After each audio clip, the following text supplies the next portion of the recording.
Okay. You know, we in America, you understand that we don't have a government by the majority. You all understand that? What we have is a government by the majority who participate in the elections. That's who we have a government by. Okay, and whenever we let the other guys talk the way they talk about our president and our leadership, our values, we're going to lose. And if we continue to allow them to do that, that's what's going to happen. You know, last Thursday night at Laurel Manor, the Republicans had a little get-together, a little party. They invited the Tea Party. They were there, and Don Hanfield was there, and we're going to talk a little about him later. You know, and, you know, to allow them to do what they did and for those people to chat the way they did and disgrace a former First Lady the way they did and to just cast dispersions on her and on the whole Democratic Party is a real shame. And for him to do that is what's really disgraceful, because this man's the chairman of our county commission.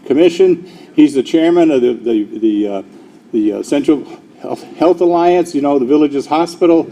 He's a former chairman of the Homeowners Association here in the Villages. You know, I mean, and for him to do what he did is just disgraceful, okay? Further, I think for him to come out and say what he had to say is really representative of how the Republicans really feel. And we're going to chat about that. But what his feeling is, you know, there's no reason to talk about, and these are his words, there's no reason to talk about undocumented immigrants. There's no reason to talk about the war on women or women's rights. There's no reason to talk about the dreamers. There's no reason to talk about climate change. Now, he's a nuclear guy.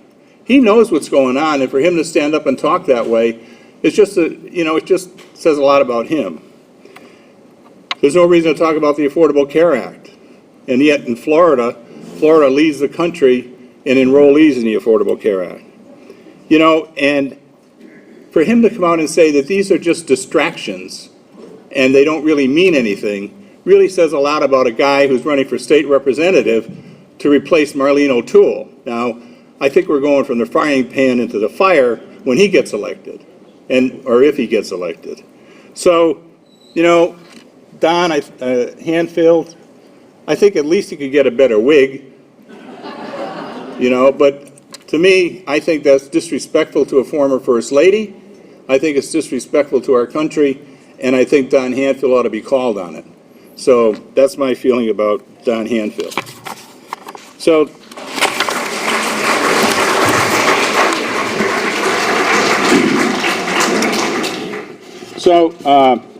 you know, we have democratic organizations. We have the National Democratic Committee. We have the Democratic Senatorial Campaign Committee. We have the Democratic Congressional Campaign Committee. These are all national organizations. Then we have the Florida Democratic Party, and I'm sure you've all been getting telephone calls from these folks about, you know, wanting money, and that's fine. But we live in a different world here in the Villages. You know, we live in our world, okay? We live in a bubble. And what we have here, which is very important, is the Sumter County Democratic Executive Committee. These are local organizations and grassroots organizations that really get the people elected. We have the Marion County Democratic Committee. We have the Lake County Democratic. We have the Tri-County Unified Progressives. We have the Villages Democratic Club. The Villages Democratic Club is the largest Democratic club in the state of Florida.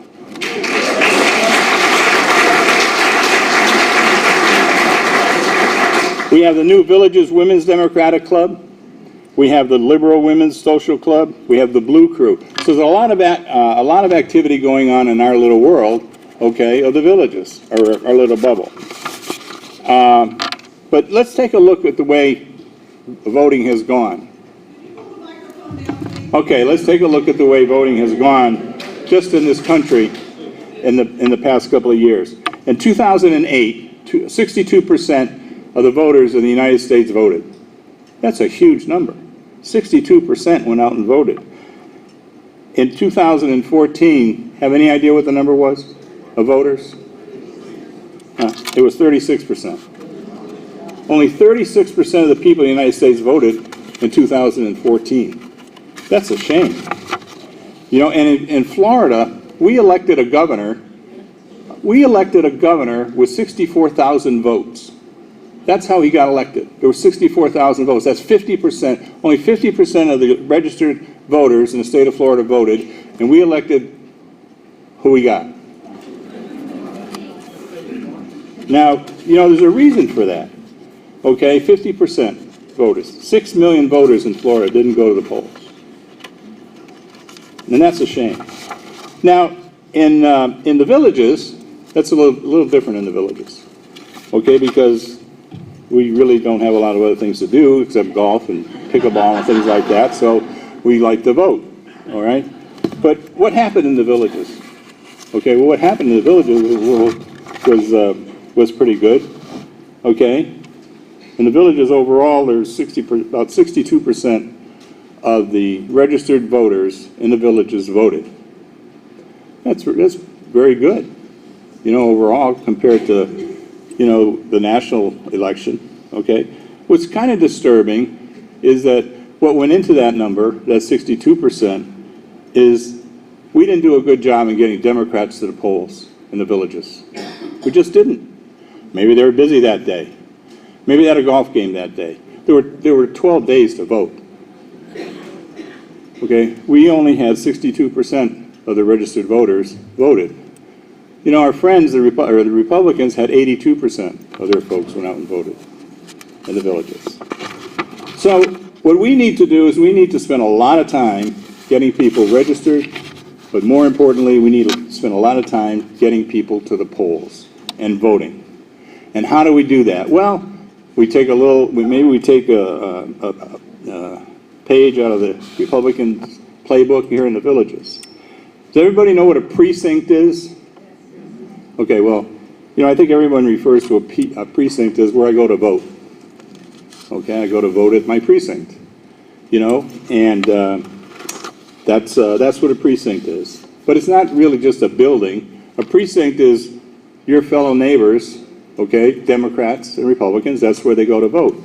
You live in a precinct. On your little ID card, your voter ID card, you have your precinct number, okay, and that's important to you.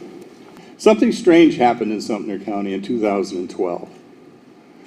Okay, Sumter County had 49 precincts in all of Sumter County to vote in 2012. That was too many. They felt that was too many. So they did away with 18 precincts. And what they did is they did away with 18 precincts outside of the villages. That's not because the population outside the villages went down. That's because, why do you think that is? They didn't want them to vote. And they did away with 18 precincts. That's what happened in Sumter County. That's what Don Hanfield, the chairman of the county commissioners, and the other 4 commissioners decided to do in the villages, in Sumter County. They increased the number of precincts in the villages. They increased that to 17. So now we have 17 precincts in the villages. We need precinct representation in those precincts. We need folks to step up and say, I want to be involved in the process of electing our next president, electing our next county commissioners, electing our state representatives. Okay, and be involved in the election process. The way you get involved and help your neighbors is to become a precinct representative. That's what we need. It's not a big job. It's a lot of fun. You get to come to a meeting about once a month, and then you go and are able to go and talk to your neighbors. Now, one of the things we've been able to do with the villages is we've been able to get them to allow us to have precinct meetings at the rec centers. Most of the rec centers in the villages are precincts. So we went to the villages and we said, we'd like to have precinct meetings where we can invite members of the various precincts to those rec centers to have informational meetings in the villages. Now you realize in the villages they have a no solicitation rule. Y'all understand that? And so unfortunately, Dave Kohler, who's running for Congress, in the villages, or be a village's representative, he can't go knock on a door and talk to a potential voter. That's what they say. Now, we're discussing that with them because the Supreme Court doesn't agree with that. They do not agree that a politician can't do that. They don't agree that a precinct captain can't do that or a precinct representative can't do that. They don't agree. They agree that electioneering is part of your right as a United States citizen, that you can do that. Just like if you're a member of a church, that you can do that. That's not solicitation. We're talking to Janet Tutt about that. We're going to probably raise that little issue a little further, but for right now, what we need to do, they have said we can go and we can do precinct meetings at the various rec centers, and that's what we're going to do. But we need people to attend these, to at least find out how you can become involved as a precinct representative for your precinct. Okay, we have some that are covered now. Most of them are out of the villages. Most of the precinct representatives are folks in Wildwood and Webster and Bushnell and the other towns outside the villages who had their precincts taken away. So we need you guys from the Democratic Club and your neighbors to at least come to a meeting on the 28th, okay, and find out how you can become involved in the process. That's very, very important. It's extremely important. What time does it mean? 1:30? 1:45. It's right here in Colony Cottage in the tea room. There's a sign-up sheet in the back of the room, and what we will be doing is we will be doing another notification to folks that they should be there. Like I said, can you put the precinct slide back up? This one. These are the precincts in the villages and where they're located. As you can see, what's really interesting is somehow between May and June 1st, a new precinct was set up in the villages called Rohan Rec Center. And all of a sudden, there are 830 new voters assigned to the Rohan Rec Center. That was given to us by Karen Kraus, who's the supervisor of elections.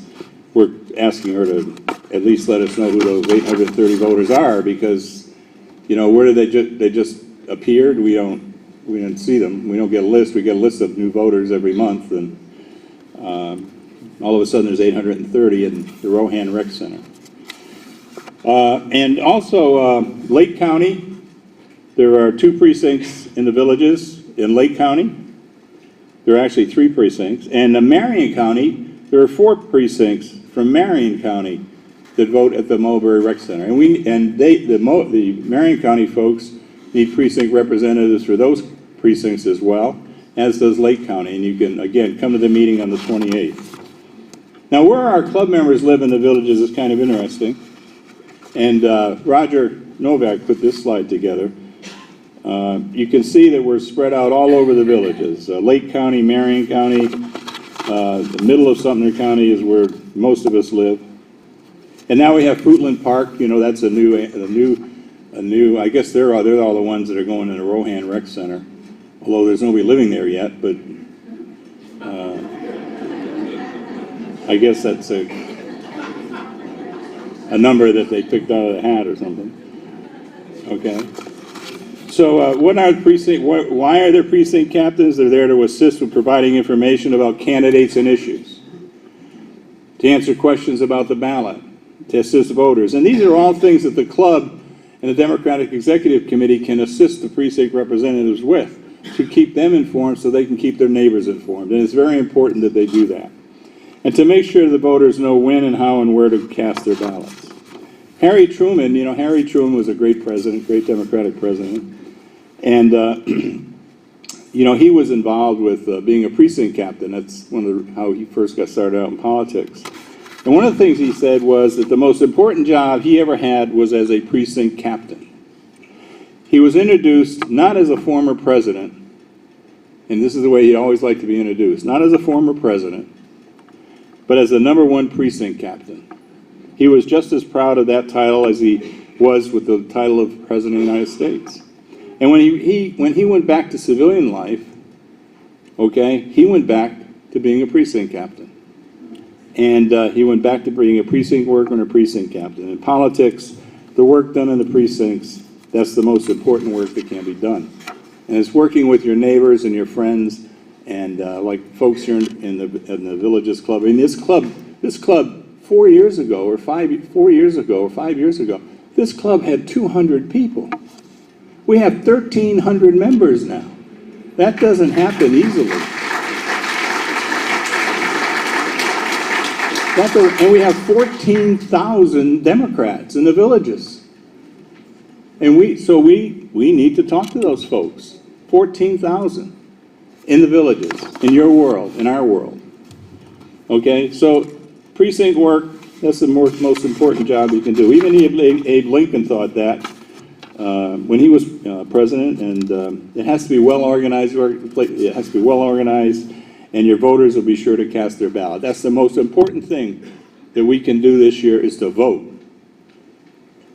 That's how we're going to get to keep the White House, is to vote. And it's very important that we do that. So, June 28th, right here at Colony Cottage, come and hear how you can become a precinct representative. Or, if you don't want to do that, you can host or co-host an event in your precinct at a rec center. If you don't want to be a precinct representative, but say, hey, I'll host something, you can call the club. We'll make arrangements to have a rec center.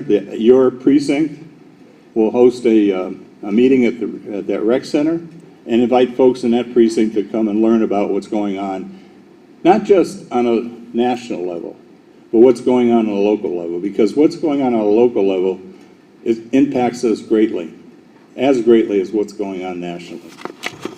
So Sunday, June 28th, Colony Cottage Tea Room. If you have any questions, I'll be happy to answer them.